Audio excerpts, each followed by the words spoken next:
From LinkedIn News, I'm Leah Smart, host of Everyday Better, an award-winning podcast dedicated to personal development. Join me every week for captivating stories and research to find more fulfillment in your work and personal life. Listen to Everyday Better on the LinkedIn Podcast Network, Apple Podcasts, or wherever you get your podcasts.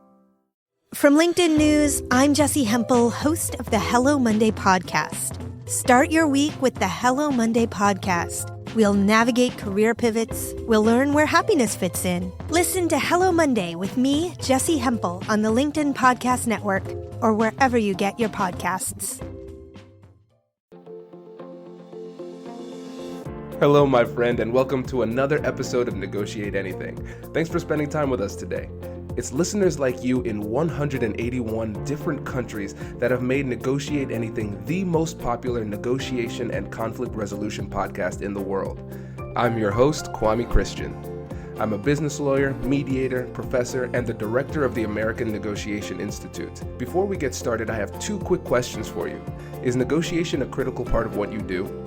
Do you need to resolve conflict and persuade at work? If you answered yes to both of those questions, visit our website to learn more about our negotiation workshops. We've traveled the country working with professionals just like you, and we'd love to have the opportunity to work with you too. Check out the link in the description to learn more. Marilyn, thanks for joining us today. My pleasure. So how about you start off by telling us a little bit about yourself and what you do? Okay, great.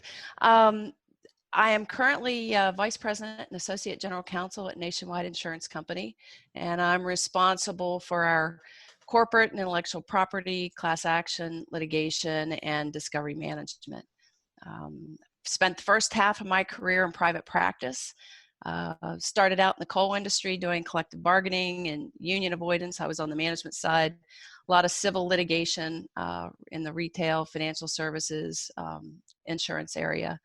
Second half of my career, I've been in-house as a corporate legal executive at two different Fortune 100s in the retail and then property and casualty and financial services industry. Fantastic. Yeah, we are very excited to have you. We've had a ton of conversations just offline, and now we're finally having the opportunity to capture it and share it with the masses. So I am excited to share your wisdom with my audience today. Oh. Well, as a member of your fan base, I'm absolutely thrilled to be here and having a great conversation with you. Absolutely. And so this is going to be a little bit different than our regular episodes, because usually we do a really tight episode, 30 minutes, 3 main points, and then we get in and get out, and then we're done. But with this one, what we're going to do is we're going to talk about a story. A story is going to be the base or the case study that we're going to utilize for the rest of the conversation. And then we're going to extract pieces of wisdom from that story. And so listeners, what I want you to do is, even if this isn't a practice area or an industry that you're in, I want you to find the commonalities between what it is you do and the techniques and tactics and approach that Marilyn uses throughout the story. And then we're going to have a discussion about it. So I'm excited to hear it. So let's get started. It's story time, Marilyn. So where do we start? Well, let's talk a little bit about experiences and negotiations and how they help you with your personal brand, right? And so for me, and part of my story, it's a little bit of a dandelion tale because, again, first half was in private practice. You know, you get out of law school, you know what you're going to do, and then the good Lord does this great thing called life, and your journey takes you in different places, across different practices, different jurisdictions.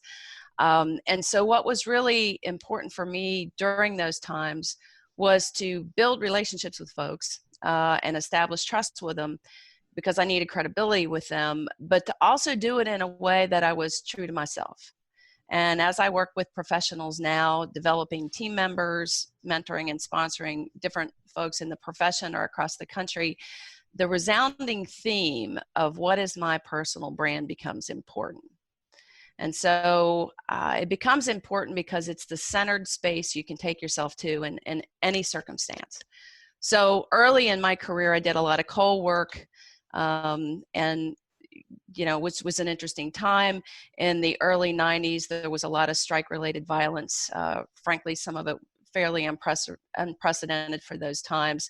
And so, being a young gal starting out in the practice of law, you had to be ready to take on what you needed to, but you also needed to be resilient and adaptable and had to have a strong sense of self. Now, quite honestly, that gets interesting for me. I was lucky to have been raised in a family with parents who believed in me, and I thought I could do anything. And it was really interesting when I got out into the real world after law school to see that maybe the world didn't necessarily agree with that.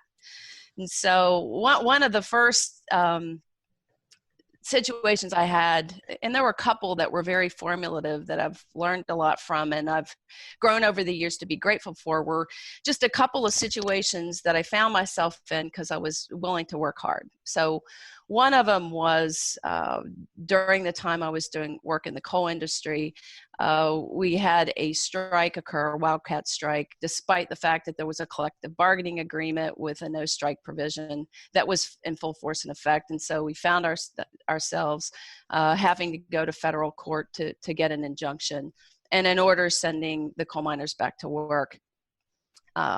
This was a big deal. Early in my career, I was so excited to do it.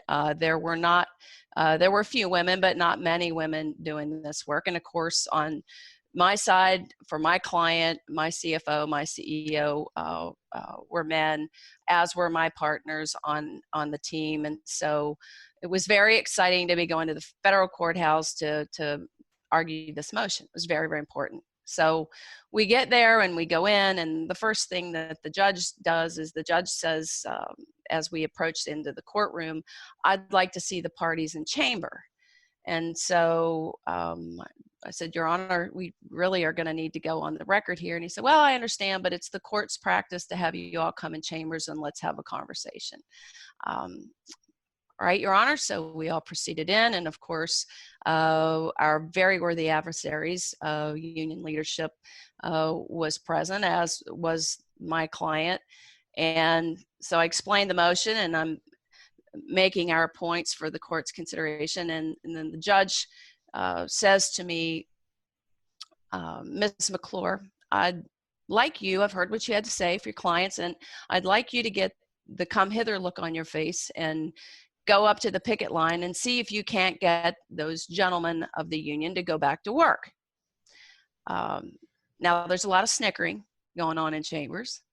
And I said, well, Your Honor, I'm not sure I know what the come hither look is, but I'll be glad, sir, to go up to the picket line and see if I can get these fine gentlemen of the union to go back to work. And so he says, all right, Ms. McClure, please report back to the court after you have done this. And if you're not successful getting them to go back to work, the court will consider granting your motion and sending in the federal marshals to help get these gentlemen back to work. So, it was interesting, and we can debrief later, but the rest of the story is I promptly leave with my clients. We're heading back to the office where there was another interesting event, and get back to the office, and then the discussion at the office with the clients and my partners is, what are you going to do? And I'm like, well, this is quite simple for me. I'm going to keep my word. I told the judge that I would go up there, and so now the issue is who's going with me, and we'll go up there and see the gentleman on the picket line and see if we can't reason with them and get them to go back to work. So they stood with me, and we went up.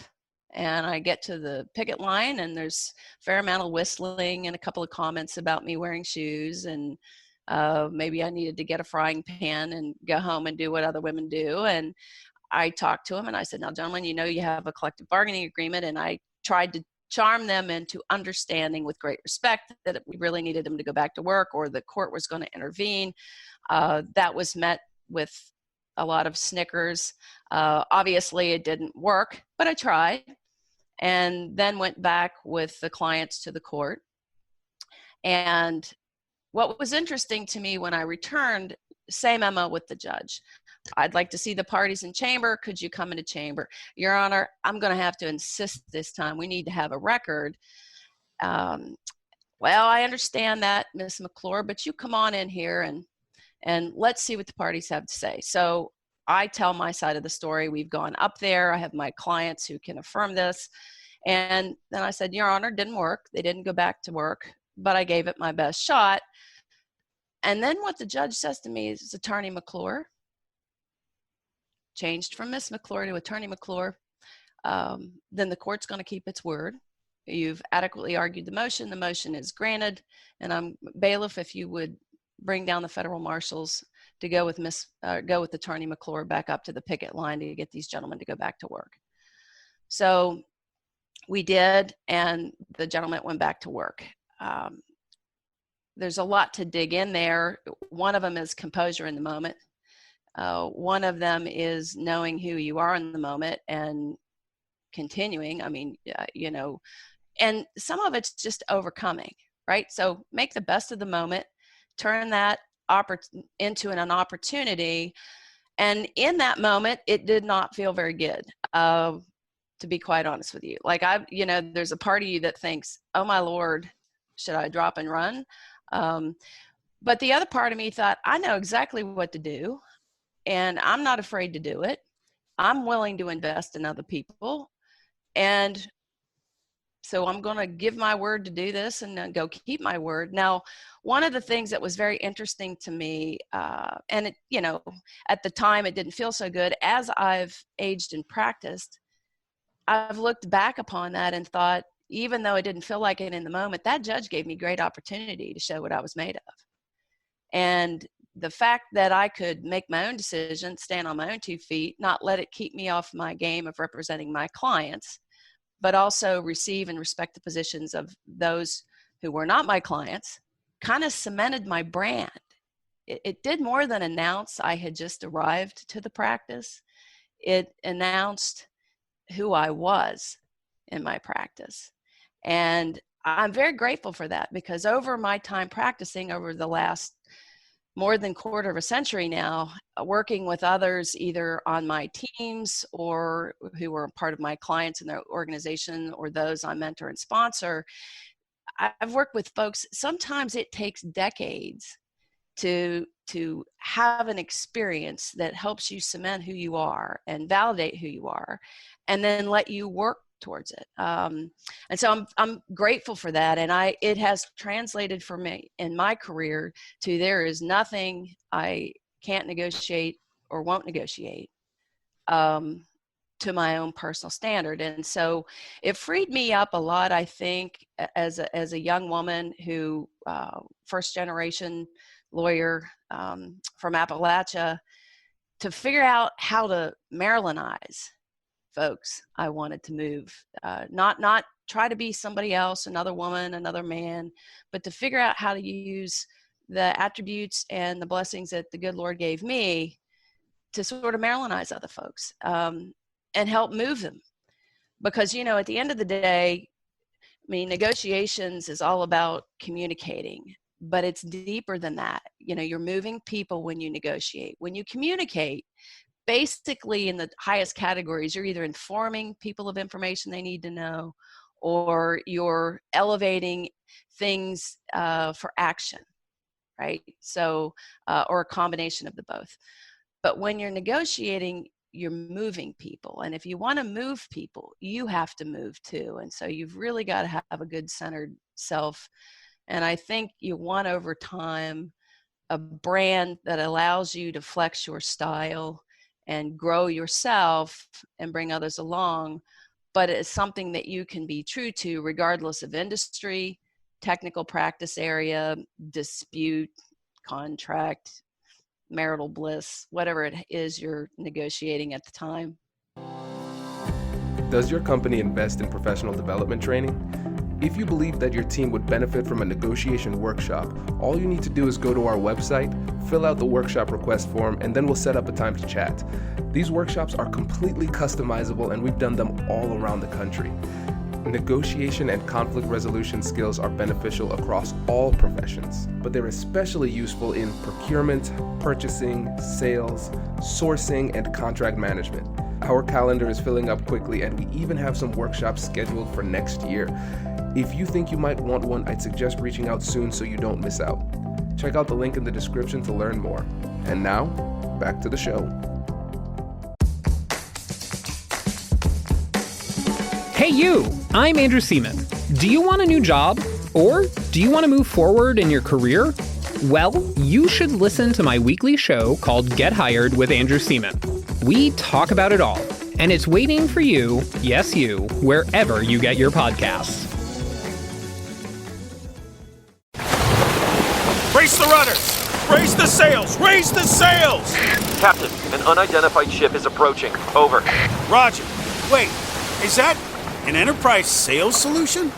Reach sales professionals, not professional sailors. With LinkedIn ads, you can target the right people by industry, job title, and more. We'll even give you a $100 credit on your next campaign. Get started today at linkedin.com/marketer. Terms and conditions apply. Yeah, this is fantastic. I love this story. And there's so many things to dig into, but just big picture. I like how you're able to blend the personal branding along with effective negotiation strategy. Because in that moment, it's difficult to do, because when you feel emotional, your mind gets focused on the thing that caused you to feel that emotional duress. And the thing that we want to do is immediately alleviate that emotional duress. And that's what leads us to make mistakes in the moment. But you were able to take a big picture view and recognize not only what you needed to do strategically in order to get the outcome you wanted in this difficult conversation, but you were also able to do it in a way that improved your personal brand throughout the process. And I think what people often miss when we think about negotiation as a personal branding tool is that we think too short term. How can I be successful in this particular negotiation? And we don't take the time to say, how can this particular negotiation get me where I want to go in my overall career? And that's the difference between thinking tactically and thinking strategically. We have to have a grand strategy for our career and use negotiation as a tool to get there, while at the same time being mindful of what we need to accomplish in the moment for our respective stakeholders. Absolutely. Understanding emotion, whether it's yours or someone else's, and not being afraid to either overcome it or receive it, but move past it, or help others through it, because you have to do a lot of that in negotiation, right, is huge. I think the other thing, one of the other big points you just made, which I always love listening to you for this very reason, timing, right? You got to get timing right on things. And we use these adages like pick and choose your battles, or it's a sprint, and, do you want to win the battle or the war? And it's a marathon, not a sprint. And we all say, yeah, but it's true. And it's all about timing. So there are times to take a position you dig into, and we might get to one of those stories in a bit. And there are times to say, I might fly above this one right here, because there's a bigger issue to be accomplished. And when others see you do that yourself, there's something about that over my time in my practice that inspires and empowers others to give it their shot too. And so sometimes you don't want a rushed, quick over negotiation. Time becomes your friend. So protracted negotiations, like you often see in collective bargaining, which looks very different than maybe going in to mediate the resolution of a piece of civil litigation, depending on its complexity. I don't rush either of them. Now, we want to move them along and those kind of things, but sometimes you don't want to rush that. And then sometimes there are things that come up that could be what I call barriers or stop signs. And you just need to decide whether it's a rolling stop, if it's a stop at all, or if it's something you just overcome because you're going to let it go. And, I think on the personal branding side, and when you and I were talking a little bit, I think it's important to have your own brand and have your own motto. And so for me over time, and I've been so blessed because I've practiced in so many different industries and different places, and tried cases and negotiated labor contracts all over the country, as well as resolved complex litigation and other kinds of disputes, including disputes we resolve and negotiate to avoid litigation, right? And that kind of spend. And so part of what that is I've had to develop my own motto that I want to bring myself back to and in any negotiation. And so my personal motto that I have developed is don't take it personal, make it personal. And by that I mean be skilled at overcoming and understanding your own emotion and flying above things so you don't take it personal, because you're the one who ultimately decides if you need to, or in fact you do. But then if you decide not to take it personal, turn around and disarm by making it personal. Make it a memorable experience or journey with people, so that when they think of you over time, the journey they went on with you and the negotiation and how that made them feel lingers longer than that final end result when you crossed the T, you dotted the I, you had a deal, you got a settlement, or you parted ways and moved on to other challenges. Right.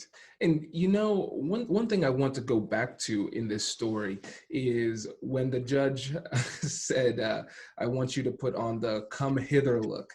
For our international listeners who might not be familiar with that term, it is a nod to seduction, right? There's a sexual implication there. And so that is highly offensive. And I know probably back in West Virginia at that time, it was probably taken in a different way. But today, that would be something where the judge would probably lose his job over if that were to come out. And so in that moment, how were you able to maintain your composure in the face of something like that? Well,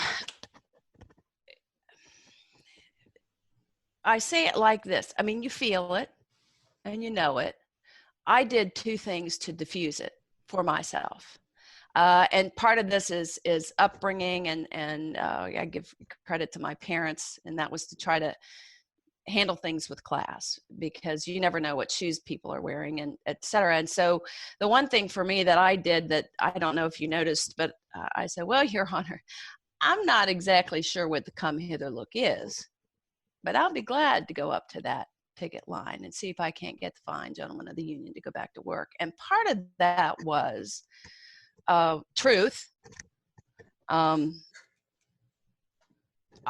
an unwillingness to let that sort of broad brush taint my ability as an attorney to represent my clients, or to influence my style or my sense of responsibility. And so to me, I felt like I gently diffused it without making it bigger than life, because I wanted this to be about, hey, I wanted this to be, gee whiz, this gal is a heck of a lawyer, and she can take what comes her way and do it with grace and class and still bring people together and can see people. And so I chose to do that in that moment.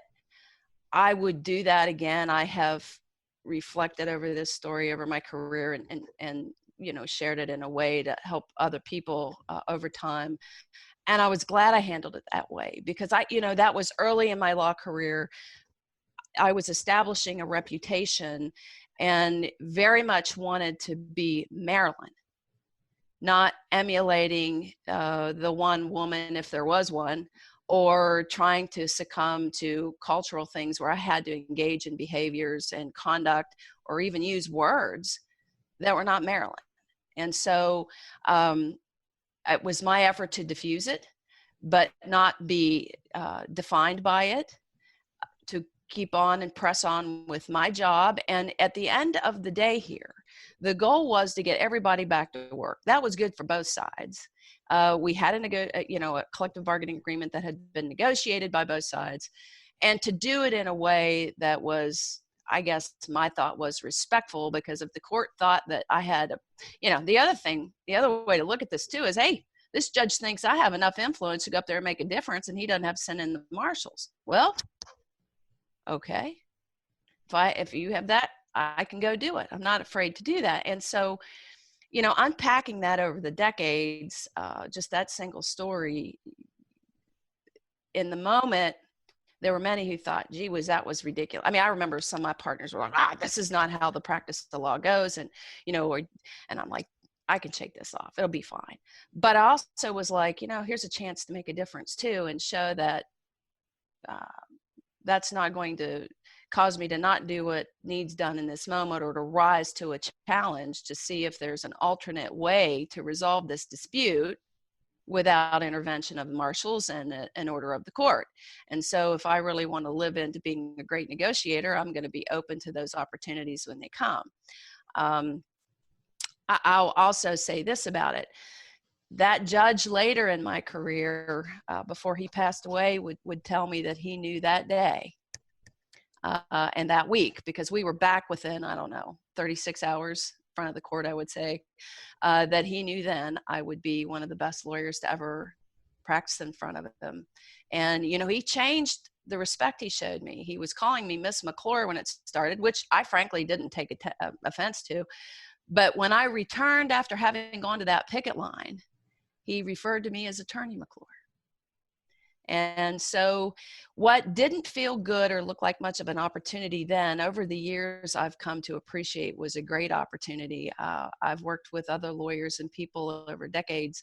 It took them decades to establish the kind of credibility that an opportunity that doesn't feel so good, if you seize on it, can create for you much sooner in time. And frankly, that helped cement my brand, my reputation, my career. I was fearless, but tried not to be foolhardy, tried to exercise grace and be respectful of other people, willing to meet them where they are, go to a picket line, crossed several in my career, and also able to move on to other opportunities, right? I would say that those were influential times for me. A lot of my colleagues and peers who know me now in current roles and see me negotiate much different disputes, totally different scenarios, say to me, gosh, I never knew that about you, but when I hear that, I can see it a little bit, because you engage people. First thing you do when you negotiate is engage other people. So I'll stop there. I didn't. No, this is great. This is really, really great. And I think one of the core parts of this message is the importance of recognizing opportunities. And I mentioned this in my TED Talk too. When it comes down to it, conflict is an opportunity. We just need to be creative enough in the moment to see where the opportunity is. And again, when your emotions are clouding your judgment, it's really hard to see it. But just remembering that it's an opportunity, and then forcing yourself in the moment to see where's the opportunity, you're going to recognize that you're going to start to get grounded in the moment, and you'll start to think more clearly. And I tell you, it's really impressive how you were able to maintain your composure at such a young stage in your career, in such a high stakes negotiation. But again, like you said, it was an important part of the building of your personal brand going forward. And then for the second difficult conversation that you had, we had the judge, and then we had you walking up to the picket line. And for those of you who don't know what a picket line is, so just painting the story, the picture here. So we're in West Virginia. It is a coal mining operation. And so you have hundreds of men with signs talking about how evil your client is. And you walk up to them as a young woman and you say, hey, please stop. So how were you able to do that? Because that's, again, not an easy thing to do. It's interesting. Others have asked me that before. I'll be honest with you. I give my parents credit and where I'm from, Appalachia, and, the good Lord credit for this. I just was raised to respect other people and consider where they are first, in addition to yourself, because you don't know what shoes they wear. And so frankly, for me at that time, while others might have thought that was crazy, I just was like, well, in a way it's playing proper respects. And in a way, if I actually believe in the end result I'm going to try to get for my client here, i.e. get everybody back to work, it doesn't have to be my way or the highway how that happens. And so when a third party tribunal, a federal sitting judge has a suggestion that makes good sense, why not be open to it? And I think that was great for me and very formulative too, because one of the other themes in my career that I talk with folks about all the time, you've got to be adaptable and you want to be resilient and you want to be in charge of your best self and your emotional reaction to things, so that when an opportunity comes, with reason, you can pivot. And so being open to another thought, what I'll call pulling out the stops, was not inconsistent with my brand, because if it would have worked, can you imagine? I don't know. I probably could have charged a higher billable hour if they thought I had that much influence. But those folks were worth it. And, you know, I loved the time I did the work, a lot of the management side work. And even though it gets really difficult sometimes, have great appreciation for the union movement and what it's done in our country. And frankly, had family on both sides of that. And so why not be open to an alternate path? If it works, my goodness gracious. And if it doesn't, you can always come back to the initial strategy you were employing to begin with. But you've also demonstrated to other people, I think, that you're open, you can adapt to different things, you're willing to try and meet others where they are, which I think is super, super important in building credibility and trust. Because if you're not willing to meet other people where they are, why would you expect them to meet you where you are? So, and again, over time, that story has meant even more to me, because I've realized and recognized that even though I didn't feel like it in the moment, that judge gave me an incredible opportunity in my career, one that not everyone gets. So it was up to me to make the most of it, and I've tried. Definitely.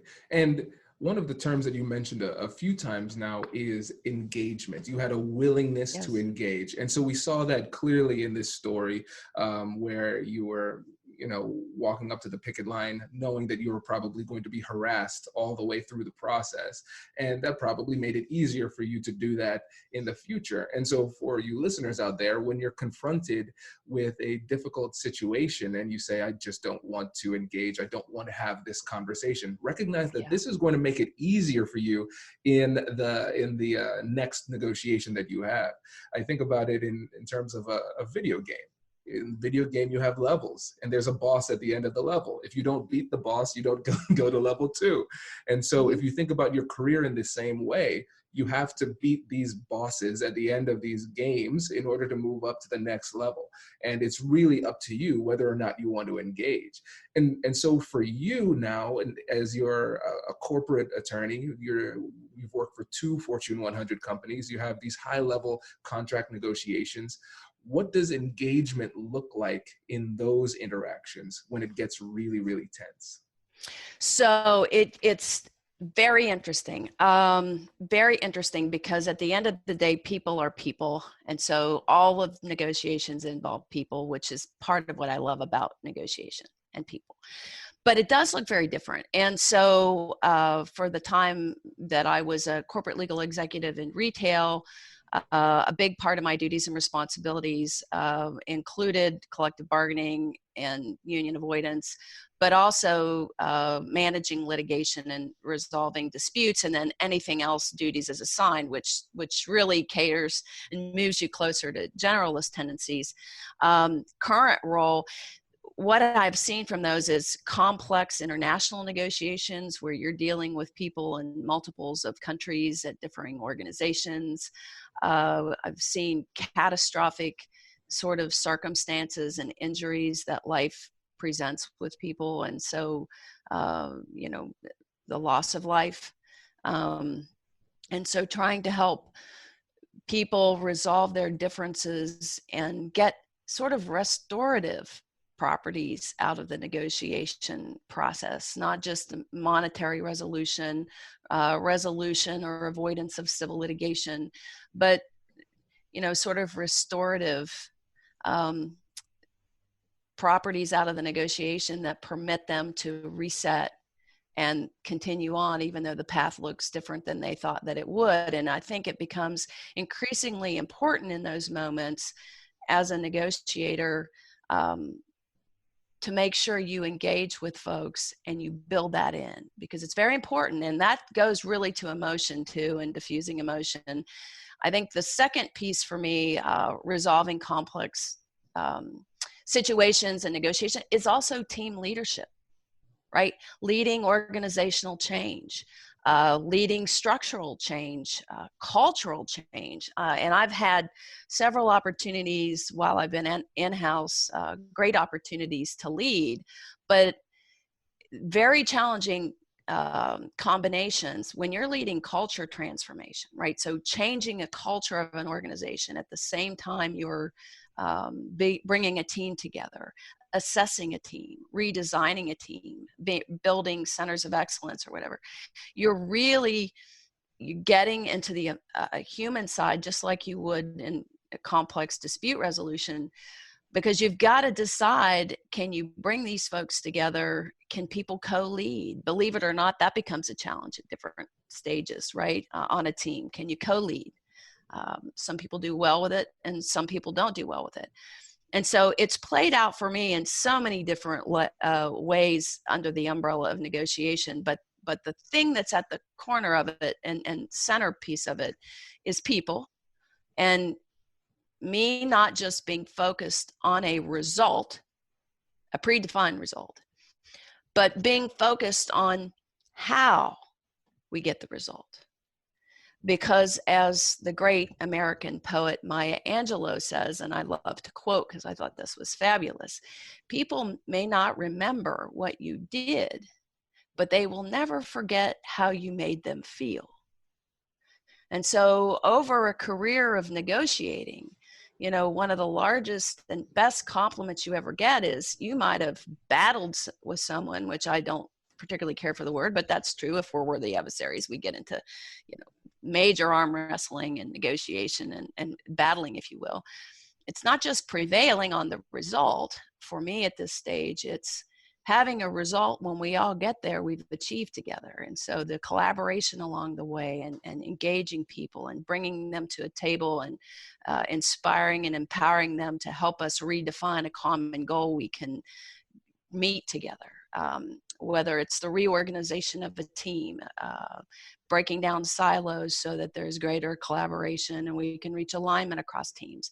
If it's a complex dispute we're resolving, bridging the gaps that help us settle a piece of complex litigation, right? And so it's played out for me in so many ways because I've got to continue to grow and learn. I've got to learn other people. Every time your negotiation changes, your team changes, you've got to reassess and learn those folks. And so one of the things that I would hope is a hallmark of my brand is being willing to trust first and being willing to step out. And that has permitted me to walk into any part of our country or be on an international call with a complete stranger and go meet them where they are, learn something about them and engage with them, hopefully share some of me.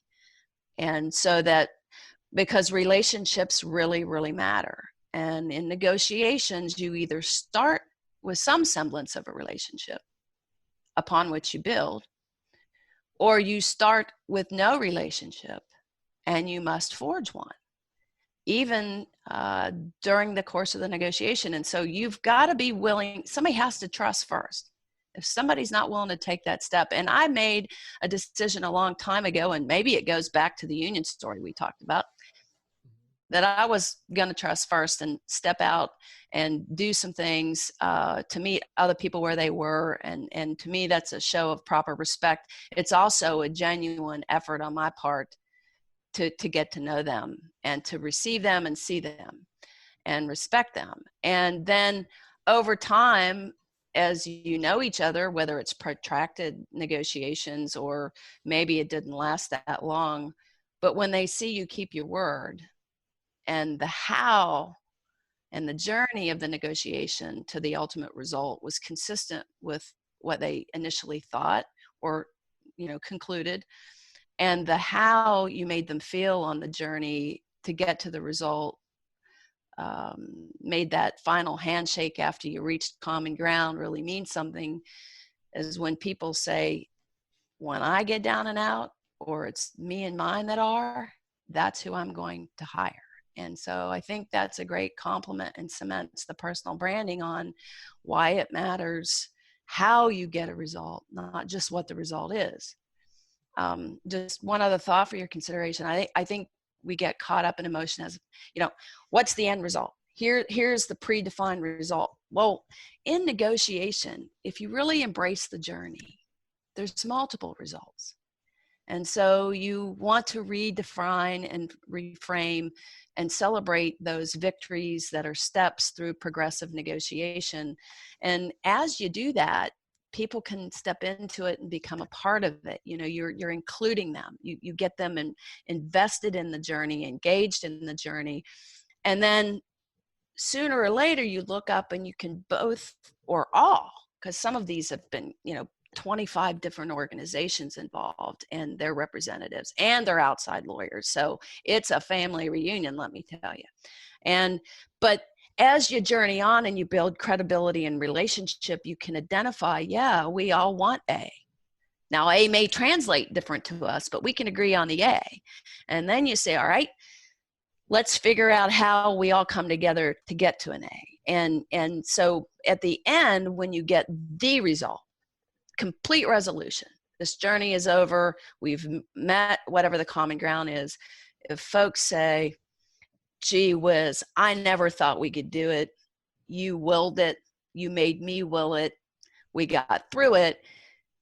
What happens after journeys like that in negotiations or leading teams is those folks are forever in your network, which is then another great part of the journey. Is you've also expanded your network, because oftentimes those are meaningful career, bet the company, really large exposure, high stakes things. But when people know you kept your word, your credibility, not just that you were right and gave direction, not just you told them, but you embraced them and you pulled them to the table, and here comes their creative and innovative thought and how we reframe what the end result is and can join together to get to it. It's not only rewarding, but it inspires and empowers them. And then you're on their radar, because how you got the result and the journey of the negotiation maybe was even more important than what the final result was. Right. This is great. And I think a great synopsis for that is just, it's people and process. That's it. Oh. When you think about the approach that you have for negotiation, it's people, you engage, you treat people with respect, you trust first, and then the process. You do it in a way that is respectful to the other side, that's honorable, but at the same time, you're zealously advocating on behalf of your client's interests. And so the people on the other side, they say, wow, Marilyn was a worthy adversary. She did the best that she could given her position for her clients, and she did it in a way that was respectful. If I want an attorney, I'm working with you. I think that's the ultimate testament to your efficacy as an advocate and as a negotiator too. So this has been fantastic. I've really enjoyed this. The time just flew by. I just looked at the time I said, wow, this has been great though. And I think it's just a sign that we have to have you back on the show again to go deeper into some of these. But before you go, make sure you let the listeners know who you are, what you do, and how they can get in touch with you. Oh, absolutely. And I want to just add one other thing, if you would let me, because my time with you always goes so fast, because it's such a pleasure to be with you. But one of the most important things I think here is self-awareness and self-checking. You get off being centered, or you go someplace that's not your authentic self or true to your brand. You have to be the one to identify it and fix yourself. And there are multiples of folks I've negotiated with or practiced with, been on teams with, will tell you they've watched me dial it back. They have, I would hope they would tell you, they've watched me recover because I was self-aware and wanted to be in tune with that, and which means I'm not perfect, which I'm pretty clear about, but I want to be sure to get that out there because it is very much mutual, and people know if they believe you. Like a jury, people you negotiate, they know if you're genuine and if you're authentic and if they can believe you. Now, whether you can always deliver is a separate issue for another session, but you want to have that self-awareness and be able to keep yourself in the middle of the road and dial things back when you need to, or recover if you need to for yourself. So anyway, my name is as Marylin McClure Demers, and I'm currently on LinkedIn and Vice President, Associate General Counsel at Nationwide Mutual Insurance Company, a great organization. And it was just such a pleasure to be with you here today. I'm a big fan, as you know, and I think the conversations that you lead and the lives you touch and the impact you're having to make us all better at negotiating makes us really ultimately better people and enhances our profession. So thank you so much for having me. My pleasure. It was so great having you on the show. It's been a long time coming, but we're glad that you're here and glad that you like the show too. So thank you very much, and we'll catch you in the next one, guys. Congratulations! You've just joined an elite club. By listening to a full episode, you're now officially on the Negotiate Anything team. So welcome aboard. What most team members do is they subscribe to the podcast because that allows them to automatically get the latest episodes of the show. The best things in life lie on the other side of difficult conversations. Keep learning, keep practicing, and keep getting better. Your relationships will improve, your career will soar, and you'll have the confidence you need to get the most out of these crucial conversations. Again, thank you for joining the team. We're excited to have you, and I will see you in the next episode. I'll catch you later.